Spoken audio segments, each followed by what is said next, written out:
자, 이제 기말고사 과정을 준비하는 첫 번째 수업 시간, 서양의 조경 양식 보도록 하겠습니다. 서양은 아무래도 저 동양하고는 또 다르죠. 정확하게 좀 나누긴 힘들지만 아시아 쪽을 기준으로 해가지고 유럽이랑 이집트 그리고 아시아 쪽에서도 서남아시아 쪽, 이쪽 파트가 서양 조경사 안에 들어간다라고 보면 되겠습니다. 실제로 그 4대 문명이라고 부르는데 유프라테스 티그리스 유프라테스강 유역, 이집트 나일강 문명 유역, 황화강 유역, 그리고 인더스강 유역 이렇게 네 개의 유역을 실제로 다 다뤄야겠지만 희한하게 이상하게도 우리나라에서는 이집트 쪽에 이집트란다. 그 이슬람 종교 쪽의 문명을 잘 다루지가 않아요. 그래서 인도도 빠지고 이런 독특한 모습이 나타납니다. 아무래도 그 선생님도 종교적인 부분은 정확하게 잘 모르겠지만 우리나라에 익숙하지 않은 종교라서 그쪽 역사를 좀 배제하는 게 아닌가 이런 추측을 해보기도 합니다. 하지만 요즘은 다문화 가정이 많아지고 동남아 쪽에서 이제 넘어오시는 분들이 많아짐으로 인해서 이런 그런 쪽도 살펴봐야 되지 않나 이런 생각은 해봅니다. 교과서가 불변의 진리가 아니에요. 이거는 시대의 흐름에 따라서 그 시대에서 요구하는 지식 아니면 뭐 여러 가지 것들에 의해서 바뀔 수 있습니다. 그래서 계속 개편이 되고요. 지금 교과서도 상당히 많이 바뀌어서 나온 그 2015년 개정 교과서가 되겠습니다. 2015년 개정을 2020년까지 쓰고 있으니까 벌써 이 책도 6년째 사용되고 있다라고 볼 수 있겠죠. 일단 뭐 잡설은 여기까지 하죠. 조경 역사적인 배경 그리고 기후라든지 이런 것들은 그 나라의 조경이 형성되는데 아주 큰 영향을 미칩니다. 그럴 수밖에 없어요. 조경은 결국은 자연하고 연결되니까요. 그렇다면 여기서 많이 나타나는 것들을 한번 보도록 하겠습니다. 일단 서양을 동양에서는 나라별로 구분을 했었죠. 동양 조경사 할 때.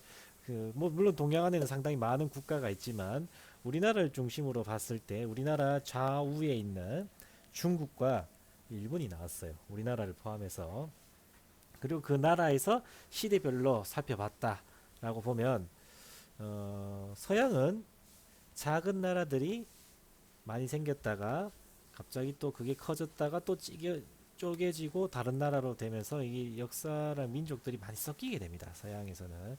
그래서 이거를 그냥 큰 틀로 시대로 묶어서 네 개의 파트로 나누어서 봐요. 첫 번째는 고대, 그 다음에는 중세, 그 다음에는 근세, 마지막으로 근대 이렇게 됩니다.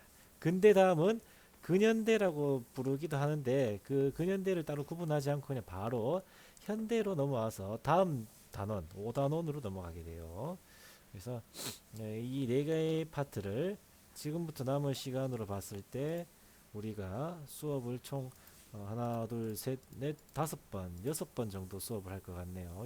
일곱 번째 시간에 기말고사를 치지 않을까 싶습니다. 그래서 6시간을 나눠서 일단 할 수 있는 범위까지 쭉 진행을 해보도록 할 거예요. 생각보다 교과서가 내용이 많아서 실습을 많이 못해본 게 좀 아쉽다라는 생각이 드네요. 자, 일단 서양에서 문명의 발생지는 크게 두 개로 나누어서 봅니다. 첫 번째는 나일강 유역, 두 번째는 티그리스 유프라테스가 되어 있는 이 파트 이렇게 해서 두 개로 나누어서 봅니다. 두 개의 문명을 따로 보는 거예요. 이 나일강 유역은 이집트 문명이 되는 거고요. 이집트 문명이 되는 거고 여기는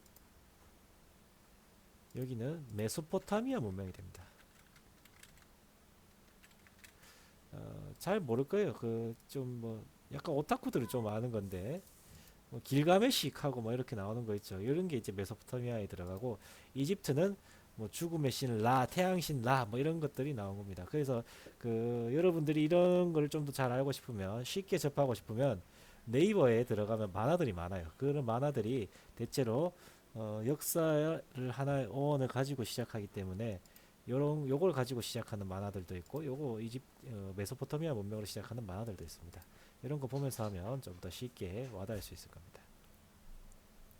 일단 강이 있어야지 옛날에는 사람들이 이제 강을 중심으로 살았어요. 왜냐면 물이 구하기가 제일 힘들거든요. 물이 있으면은 거기 식물을 키울 수 있고 식물을 키우면은 거기서 재배를 할 수 있기 때문에 결국에는 사람들이 떠돌아다니지 않고 정착할 수 있게 됩니다. 그게 문명의 발생지가 되는 거죠. 그래서 그 중에서도 이제 두 개의 요것을 이제 서양으로 보는 겁니다. 인더스 문명이 안 나와요. 이 교과서에는. 신기하죠. 인도가 언젠가는 힘이 생기면 인도가 나중에 파워가 생기고 힘이 생기면 인도의 문명도 다루게 되지 않을까 싶습니다. 일단 이렇다 정도 보면 됩니다. 약탈자와 사막에서 불어오는 바람을 막기 위해서 벽과 울타리로 둘러싸여 있다라고 되어 있습니다. 그렇죠. 특히 이집트 같은 유프라테스는 좀 덜하지만 이집트에는 사막이 있기 때문에 모래바람이 엄청나게 많이 불어옵니다. 이 모래바람을 막기 위해서 높은 담으로 둘러싸게 되고 그 담 안에도 사람들이 사는데 더 불편하기 때문에 또 그 안에 나무를 줄지어서 몇 열씩 두 열, 세 열 이렇게 막 심어가면서 바람을 막으려고 노력을 합니다. 그래야지 사람이 살 수 있는 거예요. 사람이 살기 쉽지 않은 거죠. 그래서 벽이 상당히 많고 그 안에 줄지어져서 나무가 심겨져 있는 일종의 정형식의 기원이라고 볼 수 있겠죠. 그런 것들이 나일강 이집트 문명에서 많이 나타났다 이렇게 볼 수 있습니다. 그리고 대체로 실용적인 것을 많이 중시했습니다. 물론 미적인 면도 중시했지만 실용적인 면을 더 중시했습니다. 살아야 되니까요. 이 사람이 좀 이제 배부르고 등 따셔야지 그 다음에 아름다운 게 보이는 거거든요. 그리고 유용한 과수나 허브, 약재 식물 이런 거 많이 심었다. 이렇게 하고 관계는 물이 들어오는 걸 관계라고 합니다. 경작은 농사 짓는 거죠. 자, 이런 게 하기 쉽도록 대칭으로 열을 지어서 심었다. 왜? 강을 물길을 중심으로 좌우 대칭해가지고 심어 놓으면 편하겠죠. 이런 것들이 이제 쭉 이어지다 보니까 열 맞춰서 심는 게 결국에는 장식적인 의미까지 연결이 되도록 됩니다. 자연스럽게 연결되는 거예요, 이런 것들이. 그리고 정원은 두 개의 다른 세계관의 차이를 강조했다라고 되어 있습니다. 이게 뭘까요? 자, 정원의 외부 세계는 자연 그대로의 모습을 간직하고 있다. 정원 내부는 인공적인 곳이다. 그렇기 때문에 사람들이 모일 수 있는 곳이고 그 모일 수 있는 곳 중심에는 오아시스가 있으니까 물이 있어야겠죠. 그래서 그 물을 중심으로 오아시스처럼 이렇게 둘러싸서 만들었다. 그래서 안식적이고 뭐랄까 사람이 마음의 평안을 얻을 수 있는 그런 곳을 이제 내부로 보는 것이고 그 밖에 날것을 그 자체의 모습을 자연 이렇게 보는 겁니다. 이건 좀 어렵기 때문에 우리가 구체적으로 볼 필요는 없을 것 같아요. 일단 물이 있어야 됩니다. 사람들이 살기 위해서는. 그리고 그늘이 있어야 되죠. 이것을 나무가 만들어주는 거예요. 나무가. 그래서 정원 내부는 정신을 맑게 해주고 식물의 성장이 촉진되는 뭐 이런 것들이 있다 이렇게 보면 되겠습니다. 결국에는 이제 이게 나중에 다 이어져 가지고 이집트에서는 분묘 정원, 뭐 장제 신전 뭐 이런 걸로 이어지는데 그거는 조금 이따가 다시 한번 보도록 하죠. 자, 정원을 뜻하는 가든 이 영어로 가든이라고 하는데 이 가든은 히브리어. 자, 히브리어가 도대체 뭘까요? 자, 히브리어 유대인들이 옛날에 사용했던 언어 고대 언어이다 이렇게 돼 있네요. 자, 보면 아프리카하고 아시아가 이어지는 그 사이쯤 있는 이 유대인들이 살던 지역이죠. 요 지역이 이제 사용하던 언어가 히브리어였다라고 봅니다. 히브리어의 간이라는 거랑 오덴 또는 에덴이란 것에 이제 합성어다 이렇게 되어 있습니다. 간은 울타리를 의미하고 있고 에덴은 즐거움, 기쁨, 뭐 에덴 솔직히 뭐 천국 이런 걸 의미하기도 하죠.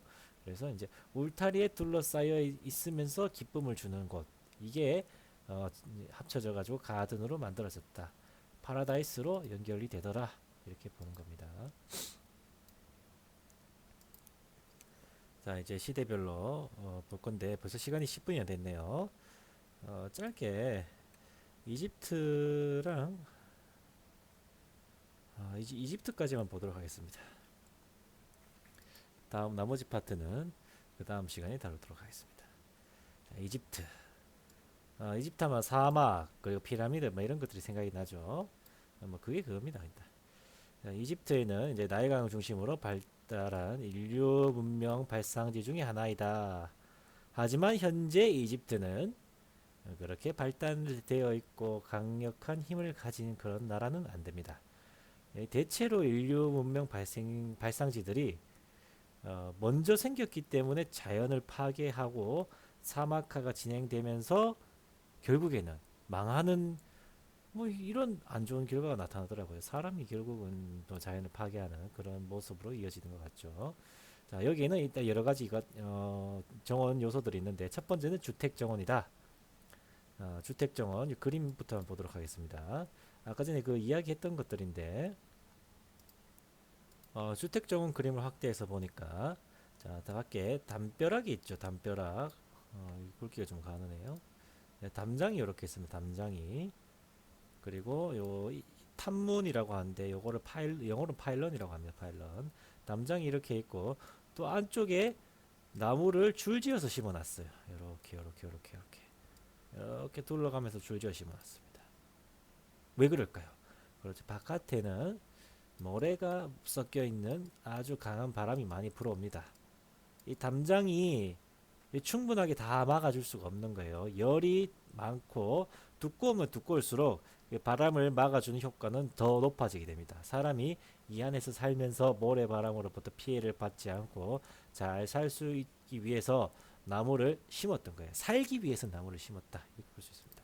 이런 게 어, 주택 정원입니다. 일단 뭐 이거는 상상의 그림이긴 하지만 뭐 어쩔 수 없죠. 뭐 다 사막화돼 가지고 파괴돼가 남은 게 없으니까 그림으로 추측을 해보는 겁니다. 그 다음 분묘정원이라고 되어 있습니다. 분묘정원은 묘지를 중심으로 만들어진 정원들이 분묘정원이 됩니다. 그러니까 피라미드가 그 왕의 자기가 살아 있으면서 만드는 게 이제 피라미드죠. 그래서 이제 죽으면 들어가는 게 이제 피라미드인데 그것도 일종의 분묘정원이 되고요. 그거 말고도 피라미드 말고도 그 시신을 모시는 그런 정원들이 꽤 있습니다. 그런 정원들이 다 분묘 정원 안에 들어가야 됩니다. 신전 정원은 영어로 쉬라인 가든이라고 하는데 이것도 일종의 다신 국가죠. 이집트는 뭐 이집트 신 검색해 보면 자 이런 신들 뭐 동물의 머리를 가지고 있는 신들 뭐 파라오는 왕이겠죠. 뭐 라란 태양신이라고 하죠. 이렇게 여러 가지 신들이 많습니다. 다신 국가입니다. 그런 신들을 모시기 위해서 만든 정원이 신전 정원이 됩니다. 마찬가지로 여기는 이제 아까 전에 얘기한 것처럼 되게 덥고 햇볕이 많이 쬐기 때문에 사막화가 이루어지고 이것을 가려주기 위해서 그늘을 만들어주는 수목의 생육이 자연스럽게 중요시 될 수밖에 없습니다. 그리고 원예가 발달했다라고 되어 있습니다. 이집트에서 발달한 그런 원예가 그 주변 국가로 나중에 많이 퍼지게 됩니다. 그리스로도 퍼지고 주변으로 많이 퍼지게 됩니다. 꽃도 뭐 화훼라든지 이런 게 다 원예 안에 들어오게 되는 거예요. 원예의 범위가 상당히 넓습니다. 옛날에 우리 학교에는 원예과가 있었습니다. 그렇게 생각할 수 있습니다. 주택정원 아까 전에 했죠. 그림이 남아있는 벽화만 있다. 모습을 유추만 한다. 높은 담장으로 둘러싸여 있고 좌우 대칭이 된다. 자, 이거 보면 딱 정형식이죠. 그리고 정원식물로 연꽃, 파피루스, 뭐 종려나무들을 심었다 이렇게 돼 있는데 우리 생각보다 연꽃이 여기도 있었죠. 그러니까 이 연꽃이 중국에만 있었던 게 아니고 이집트에도 있었던 겁니다. 이집트는 더 남쪽에 있는 나일강 상류 지역에는 연꽃을 많이 심었고 그 바닷가, 이 지중해 주변으로 가는 그런 지역에는 뭐 이렇게 되죠. 이 지중해라고 하면 이렇게 있으면 이쪽을 상 이집트라고 부르고 요 하 이집트라고 부르는데 이쪽에 연꽃을 많이 심었답니다. 연꽃. 그리고 이쪽에는 파피루스, 종이의 원료가 되는 파피루스를 많이 심었다고 하죠. 뭐 이거는 이제 그냥 안 해도 됩니다. 이런 나무들을 심었다 정도만 보면 될 것 같습니다. 그리고 시커모라는 나무를 매우 신성시했다라고 되어 있는데 사자, 이 사자는 죽은 사람들입니다. 죽은 사람, 죽은 사람들이 이 그늘 안에서 쉬어갔다라고 하는 그런 얘기가 있습니다. 그러니까 죽으면 바로 그냥 팍 산에 묻거나 뭐 하는 게 아니고 이 나무 밑에서 이제 잠깐 시간을 보내면서 그 신들에게 가기 전에 잠깐 쉬다가 가세요. 이런 의미로 시커모란 걸 했다. 시커모란 나무가 그런 신성적인 의미가 있었다. 이렇게 보면 될 것 같습니다. 그러면 시커모가 어떻게 생겼는지 보도록 하겠습니다.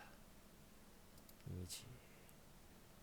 어, 이게 영어로 쳐야지 나오네요. 자, 이런 보니까 열매를 보니까 단풍나무처럼 생겼죠. 시커모가. 그래서 이런 나무들이 일종의 단풍나무 종류인 것 같습니다.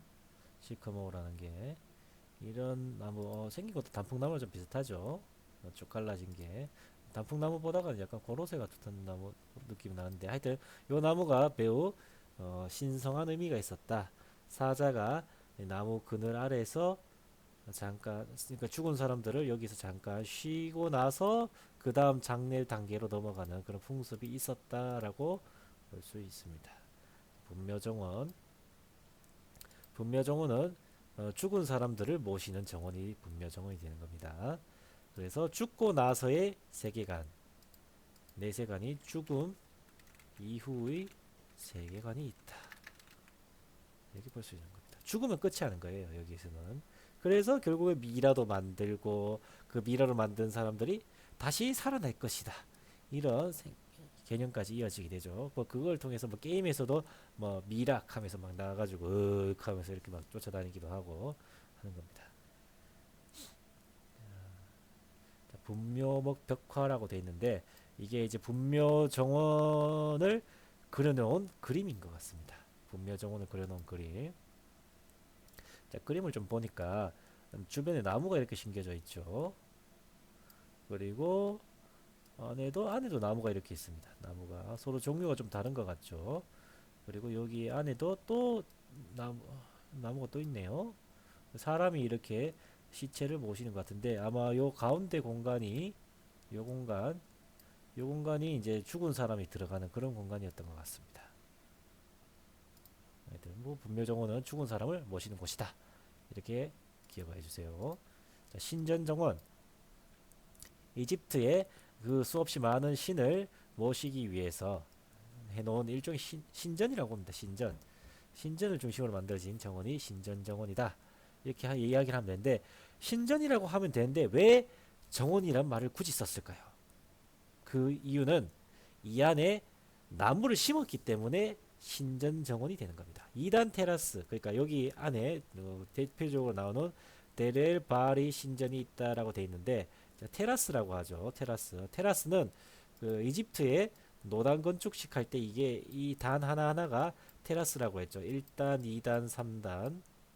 지금 이거 색깔이 좀 안 보이는데 다시 바꿔서 그렇게도 좀 가능하게 하고 1단, 2단, 3단 하면 이게 이제 테라스가 되는 겁니다. 지금 이걸 봐도 1단, 2단 이렇게 되죠. 1단, 2단. 이게 1단, 2단, 3단이네요. 1단, 2단, 3단. 그래서 이 사이에 위로 다녔는 것 같습니다. 밑에도 이렇게 다닐 수 있는 일종의 경사로가 있죠. 경사로가. 그리고 요 경사로하고 경사로 사이에 지금 그림에서는 보이지 않지만 나무를 심었던 구멍이 남아 있다라고 되어 있습니다. 그래서 이 사이에 나무들이 심겨져 있었기 때문에 이게 정원이 되는 거예요. 그러니까 이 바깥에 있는 공간이 그냥 반듯하게 남아 있기만 한 것이 아니었고 여기에 식물들을 심어서 나무를 심어서 일종의 정원처럼 보였던 겁니다. 그래서 이런 걸 테라스 정원이라고 부르는데 이 테라스 정원의 시초가 바로 이집트가 되는 거예요. 이집트. 우리는 그 노단 건축식의 시작을 이탈리아다 이렇게 생각을 했지만 알고 보니까 그 시작은 이집트 나일강 문명이 이집트에서 이게 시작이 되었던 겁니다. 테라스가. 자, 이게 이제 이집트다 이렇게 보면 되겠습니다. 이상 20분의 시간 영상을 마치도록 하겠습니다. 학교에서 우리 다시 만나도록 해요. 수고했습니다.